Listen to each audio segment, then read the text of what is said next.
Hi, everyone. Hi, girls. I'm a health and fitness coach for women in menopause, and I'm a host of this podcast, Inspire. And as you know, I always have a guest who can inspire you and motivate you on some way. Today, my amazing guest is Kim Rahir. She is a head coach, but she has an amazing story. Let's welcome her. Hi, Kim. Hi, Stella. Thanks for having me. How are you? I'm in Madrid, Spain. So it's gotten really hot over these last days. And it's still bright outside. It doesn't get dark until 9:30, 10 p.m. So it's a beautiful time of year. Mhm. Here is too hot a little, but not so much. So,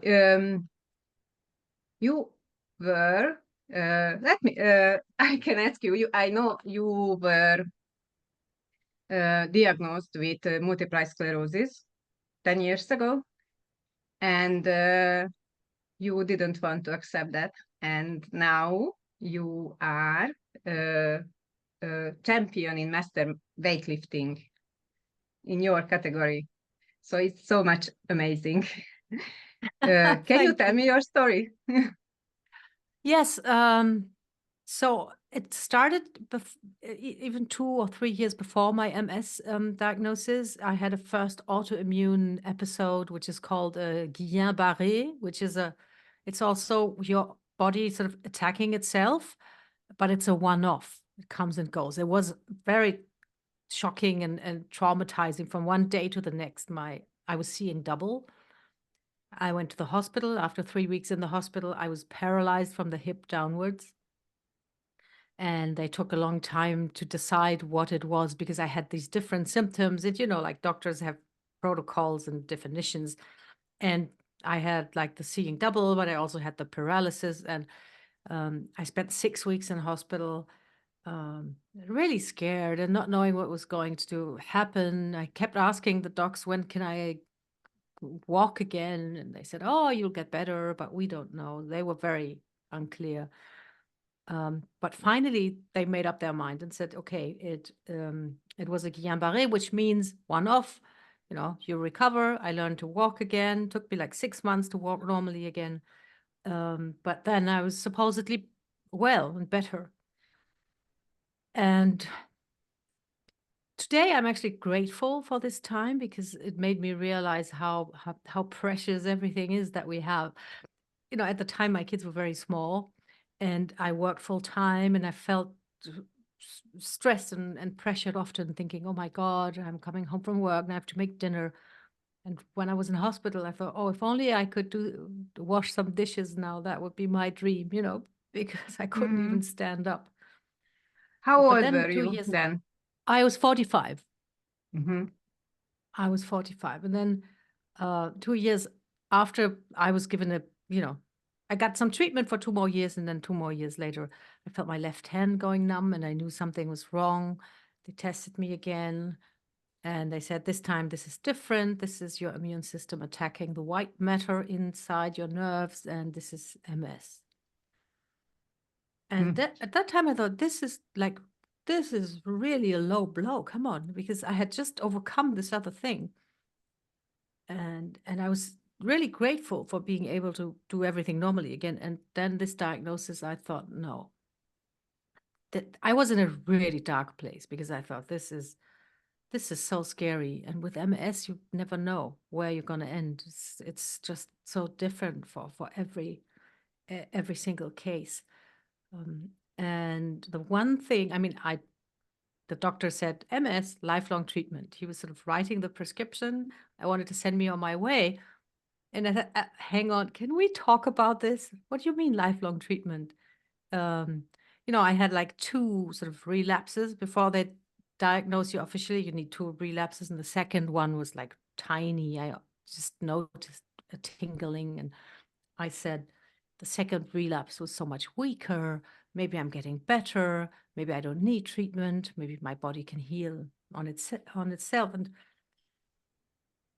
he was sort of patient for a while. He was not used to someone asking him so many questions, not at all. then he got a little bit impatient and I had to give in and I said, okay. I asked him if I could exercise. And he said, oh, yeah, be careful. Come on. Yeah, I mean, you know, it just meant he had no idea really what exercise could mean or what it couldn't mean. He didn't want to say no because it's important that we move. I mean, he knows that much as a doc, but otherwise, I think he didn't want anything to do with this, and he just said, "Be careful," which to this day I find very sad because I think really doctors should prescribe exercise and not sort of Yes. stay away from it. It's like it's a hot potato, and I don't want to touch this. I talked to a nurse, and the nurse said exercise is great for MS. It makes you fatigue resistant. Fatigue is a big thing with MS patients. And for me, that was the green light. And I started lifting heavy weights. It was just, I don't know why I had this urge. I just wanted to be, I wanted to be strong again. I wanted to be physically strong, especially after the hospital experience where you're just a thing. Can't even go to the toilet on your own. So I wanted to become strong, and I started lifting heavy and watched out for good form, and I got better, like stronger and fitter, and recovered some nerve damage that I had, like reflexes that were gone. They all Ah, came back, so I got really better. great. And did you change your diet also? Not really.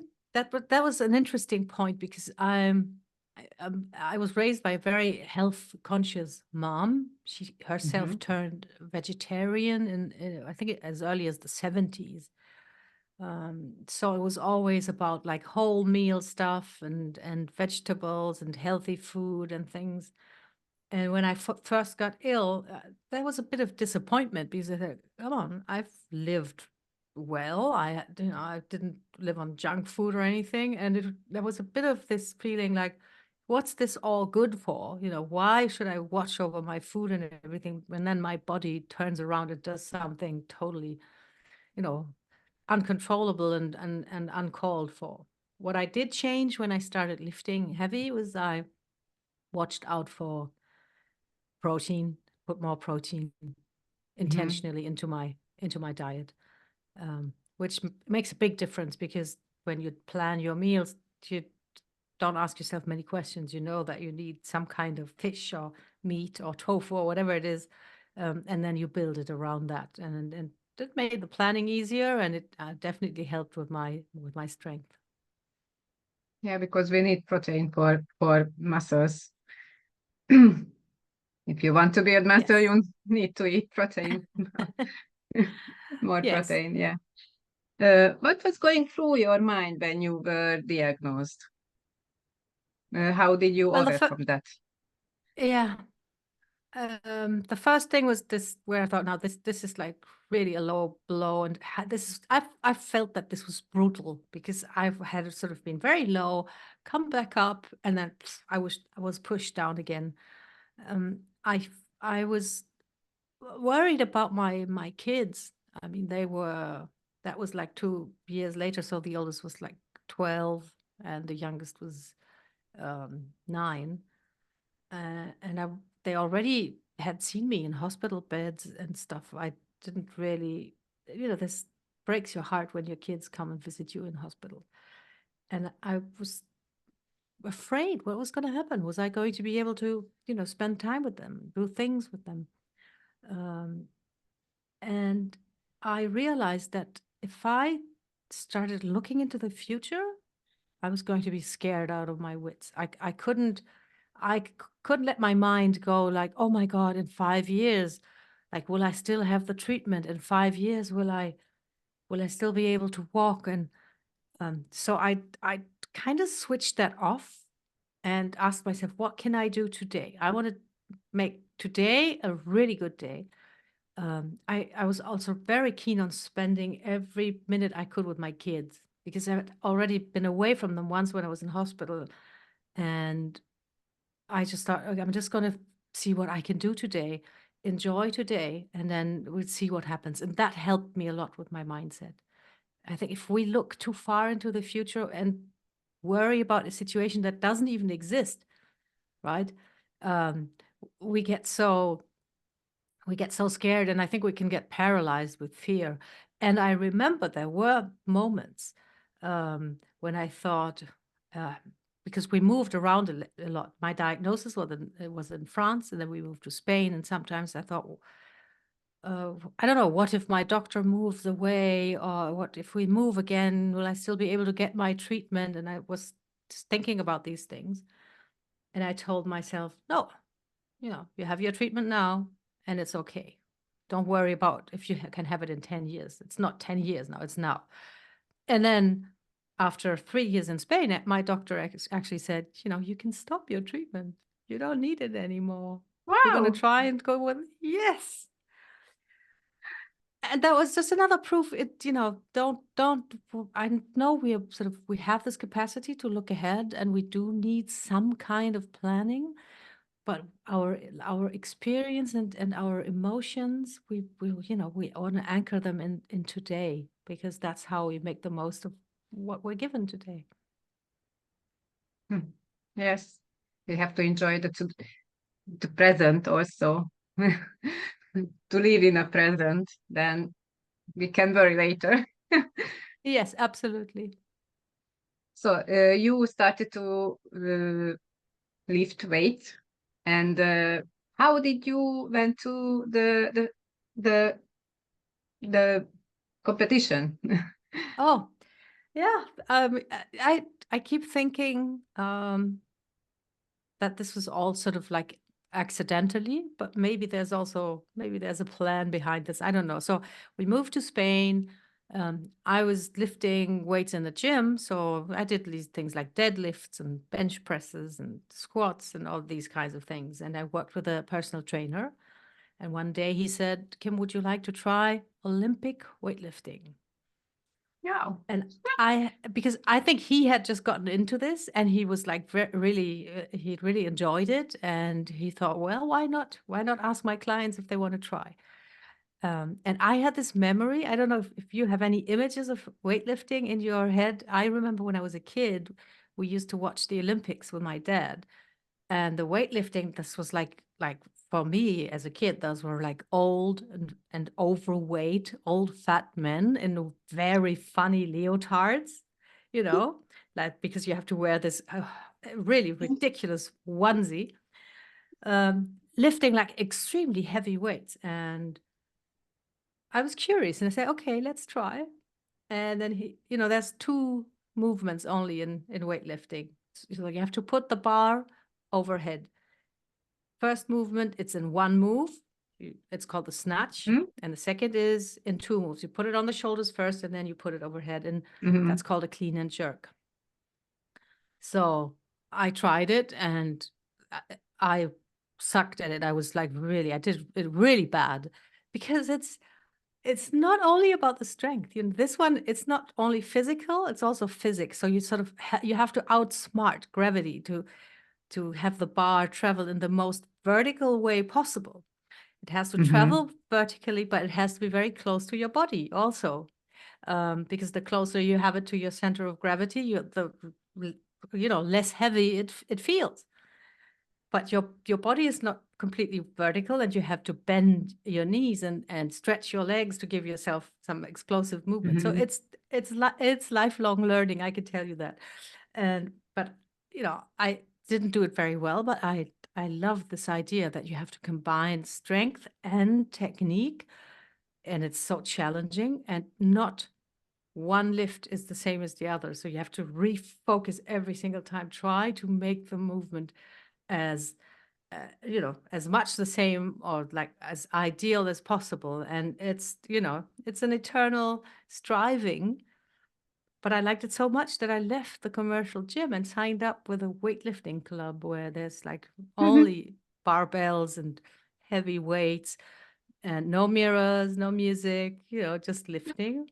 And I had been there for 2 weeks, and they came and said, "Hey, Kim, it's lovely that you're training with us. Do you want to compete?"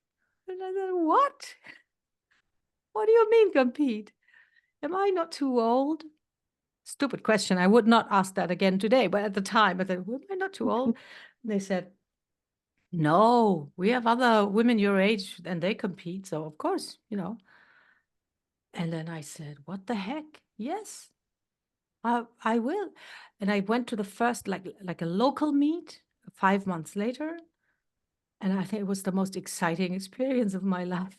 And then I checked, you know, what I could lift and what you needed to lift to be in the international competitions. And I was very close. And I thought, oh, I'm going to give it a shot. And uh, as soon as I had like the minimum standard, you know, I went to the European Championships.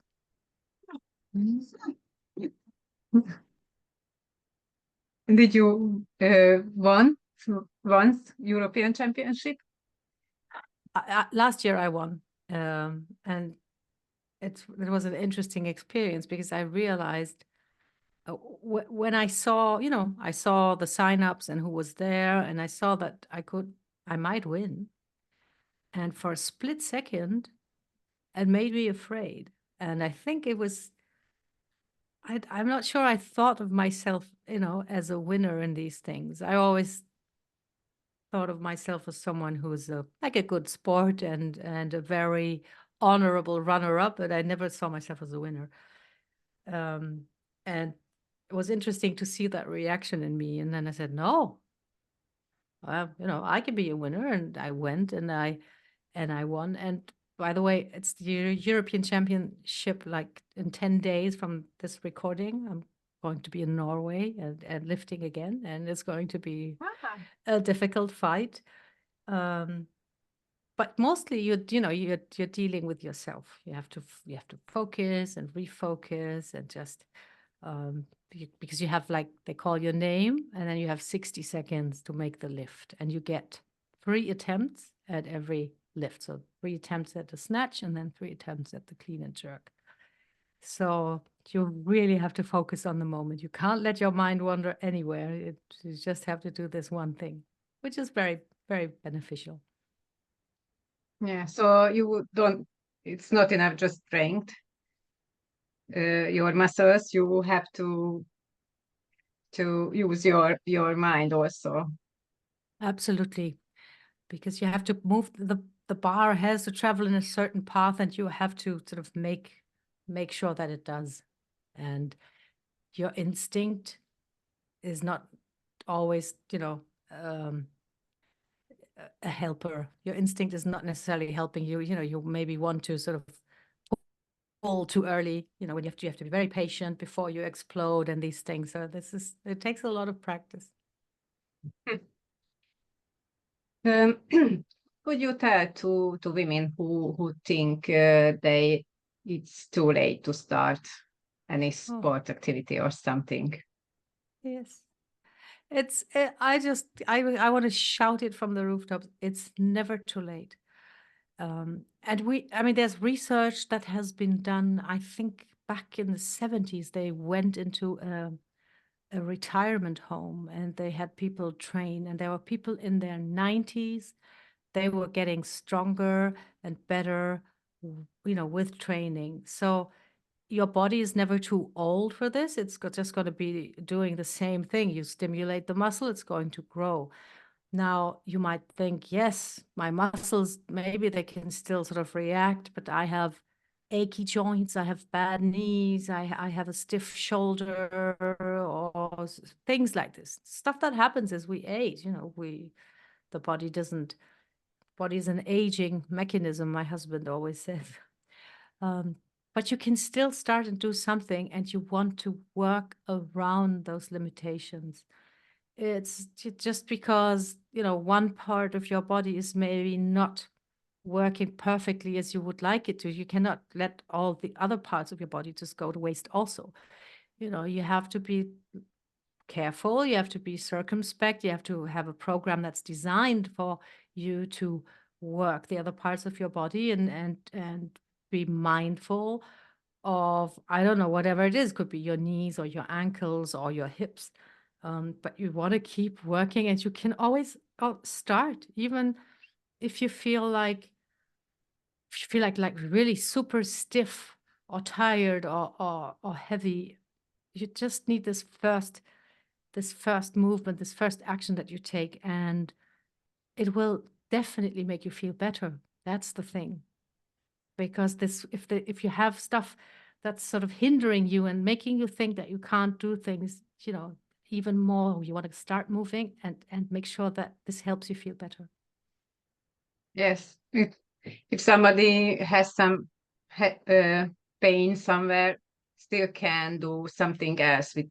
If had a pain in knee, they can lift something, or just to do some home workouts or anything. If or the or the different, if they don't like. If they have a pain in shoulder, they can do squats or something. Yeah, we can always find movements what we can do, and to strengthen these what is where we have pain, we can start a little to strengthen it. Yeah. Yes, absolutely.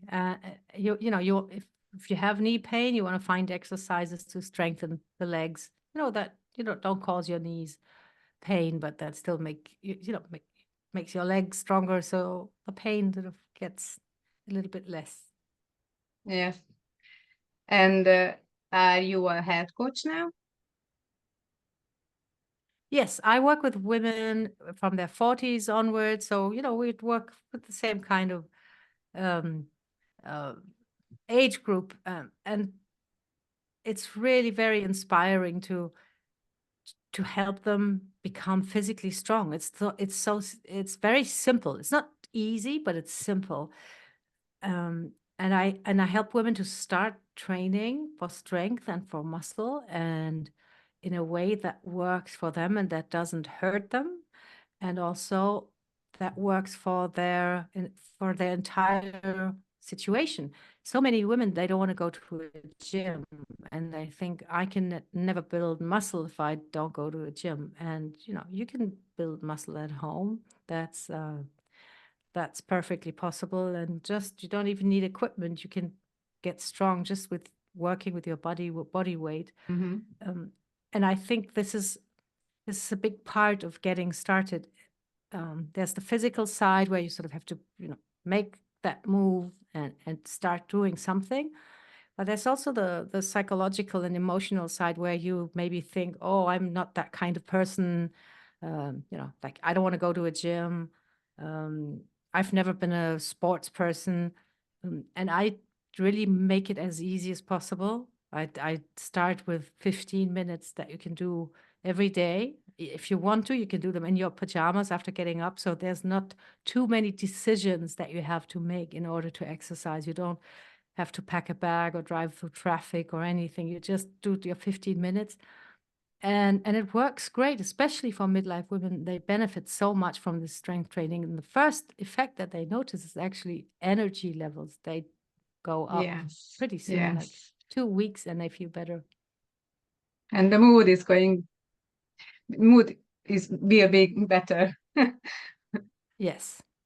Like in menopause, mood is going up and down many times, and if we start to do exercises, then it will be much more easier. That also. Absolutely. And I think in my journey that I got better, I think a big part of this was like really the confidence and the optimism that I got from training. It really improved my mental health. Um, and I know when someone is in a low mood or even slightly depressed or in menopause, where you have this feeling low and tired, um, it's just saying, oh, but all you have to do is exercise and you'll feel better is a little bit difficult, because that's the last thing you want to do when you're feeling low. You don't want to start exercising. And it's not that easy. Like, oh yeah, just do something and you'll feel better. And that's why I try to make this, starting that activity as easy as possible. Make it like really short, really simple. Just do a small thing at home, and then counting on the snowball effect to make you feel just a little bit better. So you do a little bit more, and then it grows from there. It's need to become a new habit. Yes. And if we start to do every day, then if we don't do once or twice, we will miss it if it's really Yes. our habit. Yeah. um,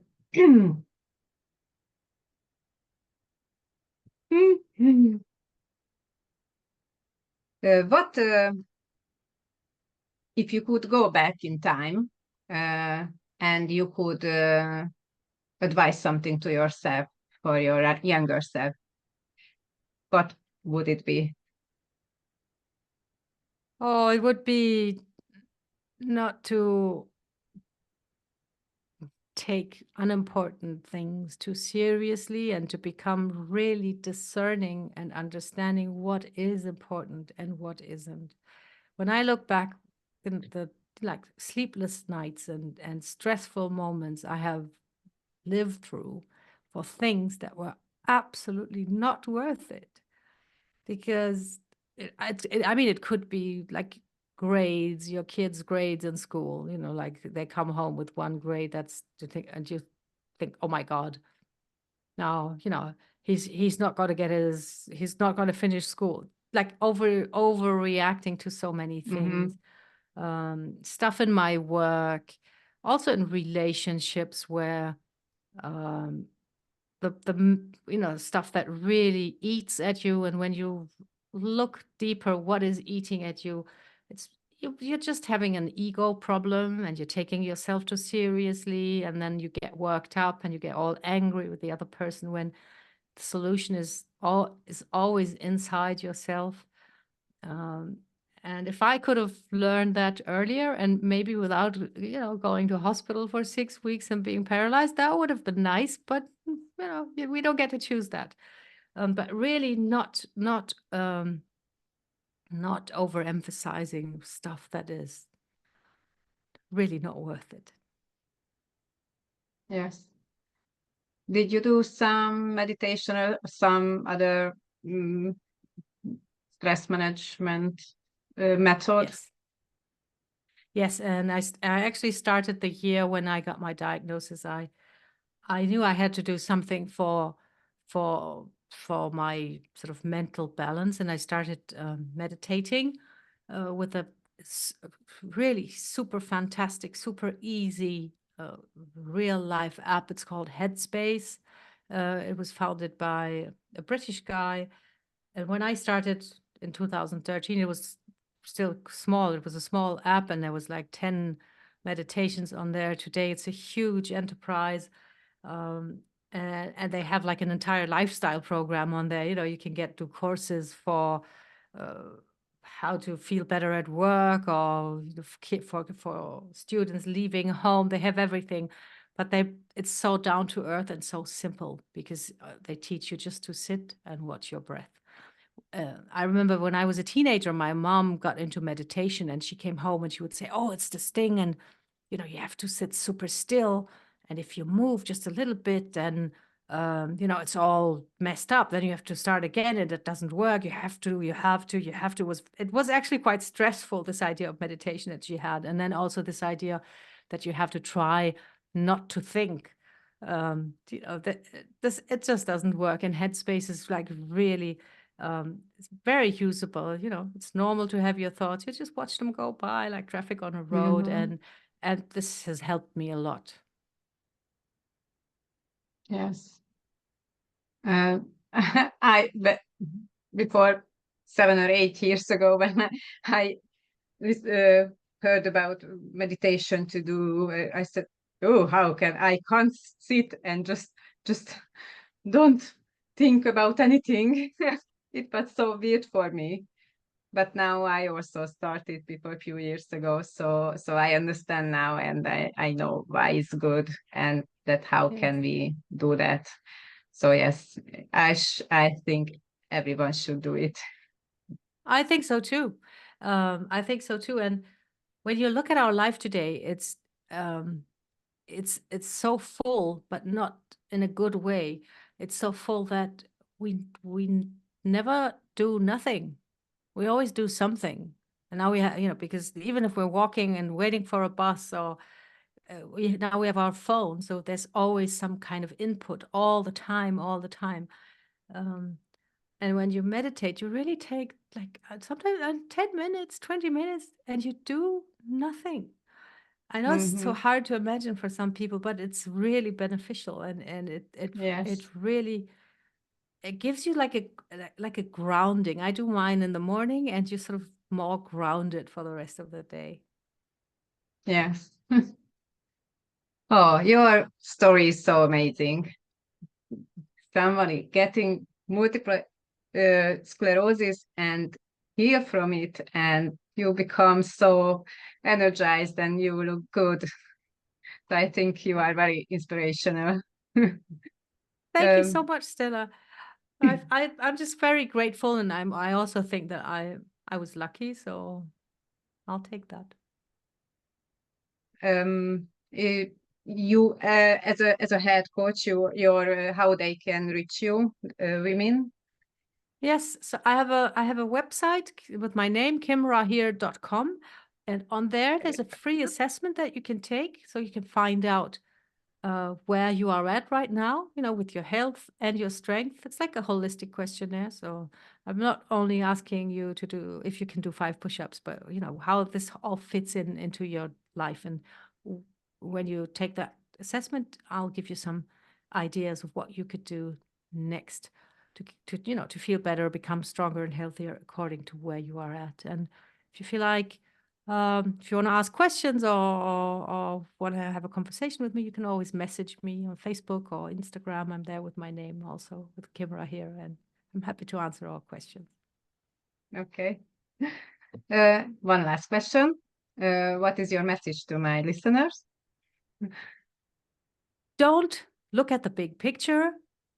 Focus on today and do something small that you can do today, but that will be good for you, that will help you in, every which way that works for you. So if it's just, right now going to the kitchen and having a glass of water, that's fine. Or maybe you want to walk around the block, but don't make big plans, or scare yourself with a big picture. Focus on now, and something that you can do now. We can always do something right now, and that will move us forward. Yes. Thank you. Thank you for being here to be my guest, to being my guest. Thank you so much for having me, Stella. Good luck for Thank your you. competition. So good luck. And thank you for this Thank you, podcast. Stella. Thank you. Bye.